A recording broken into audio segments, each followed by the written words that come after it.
Season 3 of The Crown is right around the corner, and this time it's Olivia Colman stepping into Queen Elizabeth's sensible heels. Grab a cup of tea in the nearest corgi because we're about to catch you up on all the royal scandals you may have missed in seasons 1 and 2. This is the IMDb cheat sheet for The Crown. No. Yes. No. Yes. Yes. If you haven't seen seasons 1 or 2, now would be the time to politely abdicate this video.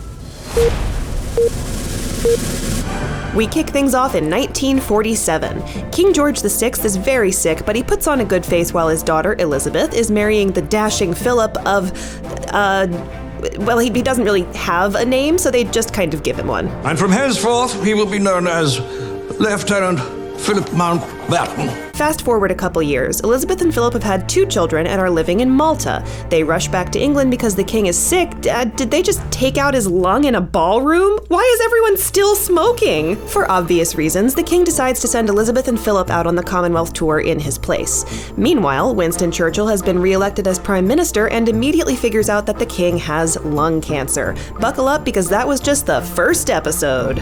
In 1952, Elizabeth and Philip are busy offending local rulers in Nairobi. Oh. Like the hat. It's not a hat. It's a crown. When the king passes away. Long live Queen Elizabeth. And her younger sister, Princess Margaret, is very much in love with a married commoner named Group Captain Peter Townsend. Yes, that is a real name. King George VI's brother, the Duke of Windsor, who was formerly a king himself before abdicating the throne to marry a divorced American, it's a whole thing, shows up for the funeral. A son who gave up the throne and effectively killed my other son. Turns out he's only there to re-up his allowance. If you think that's bad, just wait like 2 minutes. That same year, London is caught in a freak smog cyclone. Winston Churchill's favorite blonde employee gets killed trying to cross the street, and he realizes that maybe he should have paid closer attention to this whole pollution thing. Just a child. A beautiful child. It's 1953 now, and Philip insists on televising Elizabeth's coronation. That day, Margaret gets caught by a reporter picking fluff off of Townsend's jacket. Townsend is a commoner. And, wait for it, a divorced commoner. And the news spreads like wildfire. Margaret asks Elizabeth if she can marry Peter because he's divorced now, but due to the Royal Marriages Act of 1772, Elizabeth and the Queen Mother tell Margaret to wait 2 years while they send Peter to Brussels because fun is illegal. Winston Churchill steps down in 1955 as PM because he's tired and he hates his portrait, so Anthony Eden steps up. Elizabeth and her friend Porchy, who is 100% in love with her, watch their horses mate. Well, as long as you don't sit on him anytime soon. This is weird for everyone, so let's just move on. Margaret finds out that even after waiting 2 years, she still can't marry Peter. And I will never marry anyone else. And now we're on to season 2. How very gratifying. The Egyptians take over the Suez Canal in 1956, so Prime Minister Eden launches an ill-advised war to get it back. Meanwhile, Elizabeth finds a portrait of a ballerina in Philip's suitcase, and we all know what that means. I don't actually know what it means. They don't really clarify. Philip and his right-hand man Mike head off on a 5-month tour where they're focusing on the important stuff. A beard-growing competition! Mike's wife finds out that he's sleeping with everyone thanks to a letter he wrote to his lunch club, so she files for divorce. Elizabeth grants Philip the title of prince so that he'll calm down, I guess? You're asking my price. In 1957, Prime Minister Eden steps down due to some light backstabbing by Macmillan, who takes his place. Also, this guy shaves his mustache. Margaret is tired of royals, so she goes to a low-down commoners party.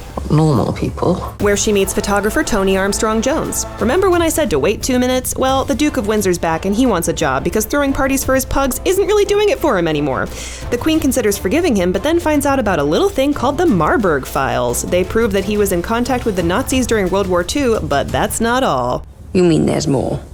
Yeah. Turns out he was planning to be reinstated as king if the Germans won. The question is, how on earth can you forgive yourself? Yes, Queen! Hey, Group Captain Peter Townsend is back too, and he's marrying a 19-year-old. Margaret wants to marry Tony ASAP so that Peter isn't the only one making questionable decisions, but Tony initially hesitates because he's dating approximately 45 other people. You said she had thick ankles and the face of a Jewish manicurist. Cool. In 1960, he asks her to marry him anyway by putting a ring inside 1,000,000 boxes because even Tony's presents are difficult. I'm coming!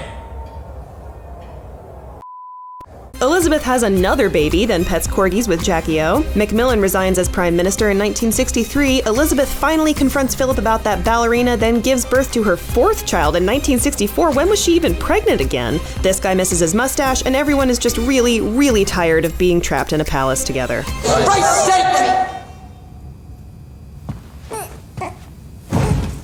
photo. There! Now you're ready for more royal drama in Season 3 of The Crown, which drops on Netflix November 17th. No one wants complexity in reality from us.